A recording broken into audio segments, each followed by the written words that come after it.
There are two kinds of women people underestimate: the ones who break and the ones who go quiet. I used to think I was the first kind. Turns out I was just learning how to become the second. My name is Aria Collins, and the first time my world cracked open wasn't when I gave birth. It was 6 hours later when my grandmother walked into that hospital room, took one look at me, and said something that didn't belong in that moment. "Baby girl," she said slowly, like she was testing reality, "what happened to the money?" At first, I thought she meant hospital bills. I mean, that's normal, right?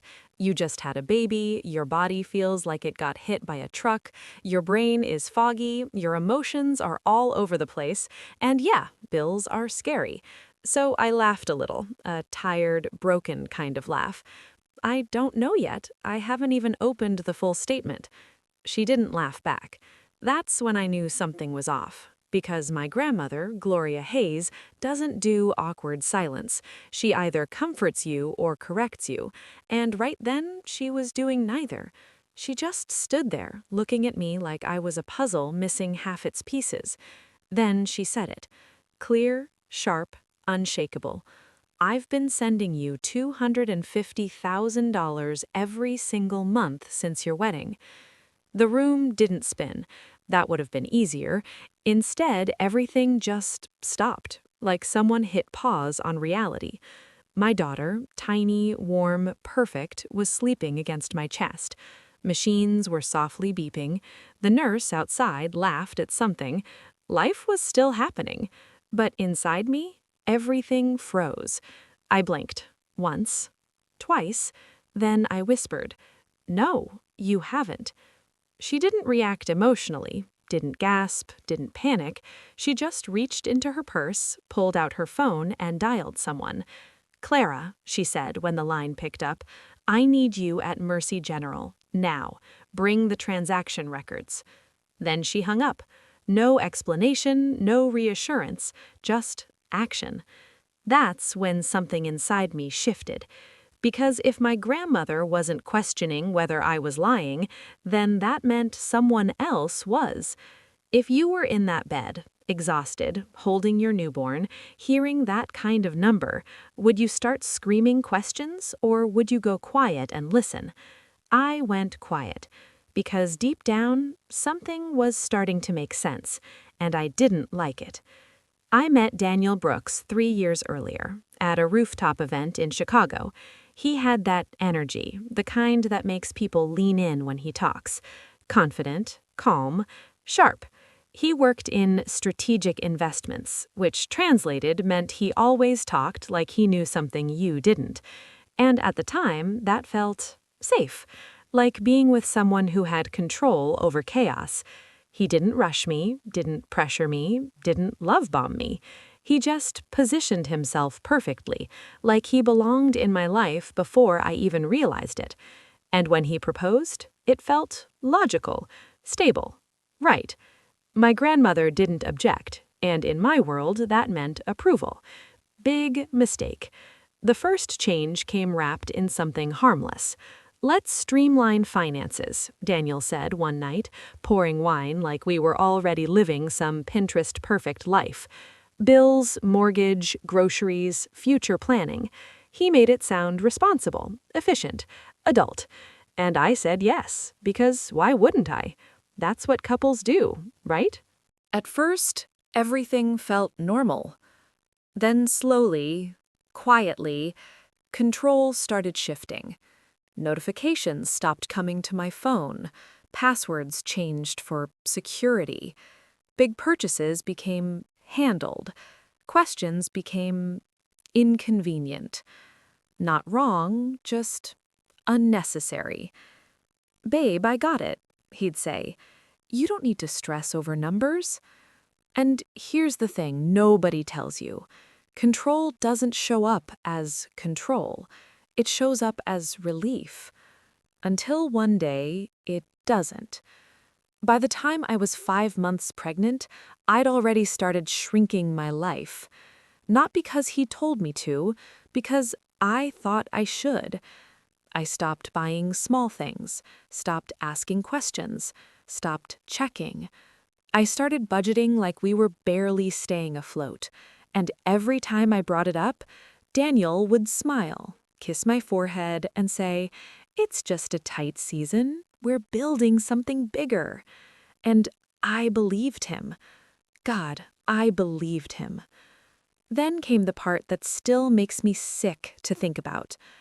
I got a part-time job, while pregnant, at night, doing inventory for a retail chain, standing for hours, scanning shelves, counting stock.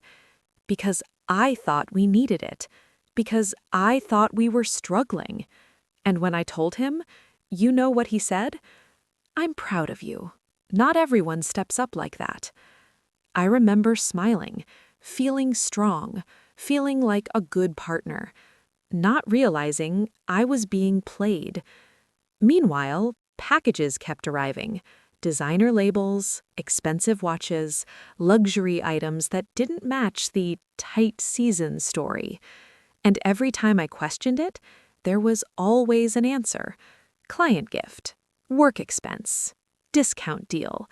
You name it, he had it ready. Clean, smooth, untouchable. Then his mother entered the picture more. Linda Brooks. Polished, perfect, passive-aggressive in a way that could win awards. "Oh, honey, you're keeping things simple," she'd say, glancing at my outfit. Or, "Daniel always liked women who didn't focus too much on money." Every sentence sounded nice until you replayed it later and realized it wasn't. By month 8, I was exhausted. Physically, emotionally, mentally. Still working, still budgeting, still believing. Until the night everything almost slipped. I was at the grocery store, holding 2 brands of baby formula, comparing prices like my life depended on it. Calculator open, heart racing, trying to make it work. And that same night, Daniel posted a picture. Steakhouse, private table, $1,000 bottle of wine. Caption, "Closing moves." That was the first time something inside me whispered, "This doesn't add up." But I didn't confront him. Not yet. Because when your whole life is built on trust, you don't tear it down over a feeling. You wait, you watch, you hope you're wrong. Then my daughter was born, and everything changed. Or at least, I thought it would. 6 hours later, my grandmother walked in and told me about the money. And suddenly, every lie, every moment, every tight season started rearranging itself into something much darker. Because if that money was real, then I hadn't been struggling. I'd been controlled. And the scariest part? I still didn't know how deep it went. The scariest part about betrayal isn't the moment you discover it. It's realizing how long it's been happening, right in front of you. Clara arrived in under an hour. Mid-50s, sharp eyes, no-nonsense energy. The kind of woman who doesn't waste time explaining things twice. She didn't hug me, didn't soften anything. She just set her laptop on the hospital tray table, opened a file, and turned the screen toward us. "Let's keep this simple," she said. Then she pointed. Row after row after row. Dates, transfers, amounts. Every single month, $250,000. On the dot. From my grandmother's account into an account with my name on it. My heart started pounding because I had never seen that account before. Not once. "Where does it go after this?" my grandmother asked. Clara clicked again. More lines, more movement, faster now, like money was running. "Within 48 hours, Clara said calmly, "most of it is transferred out." "Where?" I whispered. She didn't answer right away. She just rotated the screen slightly so I could see it clearly. Daniel Brooks, personal brokerage account. It felt like the air got pulled out of the room. Not violently, just gone. "And from there?" my grandmother asked. Another click. Another set of transfers. A company, registered in Delaware. Brooks Strategic Holdings. I stared at the screen, my brain trying to catch up, trying to make it make sense, trying to find a version of reality where this wasn't exactly what it looked like. "There's more," Clara said, and I knew right then this wasn't just theft. This was a system.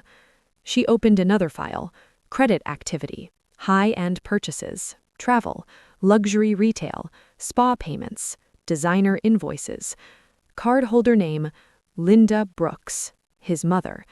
That one hit differently, because suddenly all those little comments, all those subtle digs, all those moments she made me feel small, they weren't random. She knew. I felt something inside me go cold. Not angry, not yet, just clear. "Did they ever leave anything?" I asked quietly. Clara glanced at me, then nodded once. "Yes," she said, "just enough." That broke something, because it meant this wasn't careless. It was calculated. They didn't just take the money, they controlled the experience.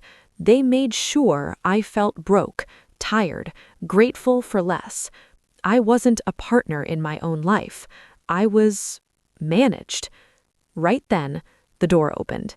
Daniel walked in, smiling, holding flowers, like nothing had changed. And for a split second, he thought he was still in control. "Hey," he said softly, "how are my girls?" Then he saw the room. My grandmother, Clara, the laptop, my face. And that smile, it slipped, just a little, but enough. "What's going on?" he asked. My grandmother didn't even look at him. She said one sentence, calm, precise, deadly. "Explain the money." He didn't panic. Of course he didn't. Men like Daniel don't panic, they pivot. "It's not what it looks like," he said. Classic. I spoke before anyone else could. My voice was steady, and that surprised even me. I was working night shifts while pregnant. I was counting groceries. I was scared to spend money. I looked him dead in the eyes. "And you were moving millions behind my back." Silence. Then he exhaled slowly, like he was about to explain something simple. "It was an investment strategy. For us. For us." That's when I felt it. Not anger, not pain, something stronger. Clarity. "You kept me tired on purpose," I said. His eyes flickered, just for a second. That was enough. Clara turned the laptop, pressed play on an audio file. A voice filled the room. His voice. "She trusts me," Daniel said. "As long as I keep things calm, she won't question it." Another voice, his mother. "Just don't let her feel too comfortable," she said. "If she starts thinking clearly, she'll start asking." Silence again. But this time, it wasn't empty. It was over. Daniel didn't deny it, didn't argue, didn't yell. He just stood there, realizing the game was done. And that's when I said the thing that changed everything. "I'm leaving." Not dramatic, not loud, just final. He stepped forward. "Arya, don't do this emotionally." I cut him off. "You don't get to use that word anymore." That landed. Hard. My grandmother stood. Clara closed the laptop. And just like that, the power shifted. Not in a big, explosive way. No screaming, no chaos. Just silence. The kind of silence means someone lost. I left that hospital with my daughter. Not with him. And here's what people don't tell you about revenge. It's not loud. It's paperwork. Within days, accounts were frozen, investigations opened, deals collapsed. Daniel didn't lose everything overnight. It was slower than that. Worse than that. People stopped calling. Then they stopped trusting. Then they stopped showing up. Because in his world, reputation is everything. And once that cracks, it doesn't come back. His mother tried to fix it. Of course she did. Showed up at my grandmother's house, crying, apologizing, talking about family. My grandmother listened, then said one sentence. If you cared about family, she wouldn't have been counting grocery money. Door closed. End of conversation. Months passed. The case moved forward. Daniel stopped fighting for innocence, started negotiating damage. That told me everything. I moved into a small place near my grandmother. Nothing fancy, just mine. First time I bought something without second-guessing myself, I cried. In the parking lot, like a kid. Because freedom doesn't feel powerful at first. It feels unfamiliar. Then, one day, it feels normal. That's when you know you're healed. I don't think about Daniel every day anymore, and that's the real win. Because he didn't just take money, he tried to take my sense of reality, and I got it back. So if you're watching this, and something in your life feels off, not loud, not obvious, just off, pay attention, because the truth doesn't always scream. Sometimes it waits, and when it finally shows up, it doesn't ask permission. It changes everything. If you made it this far, drop one word in the comments. Awake. Because once you see it, you can't unsee it.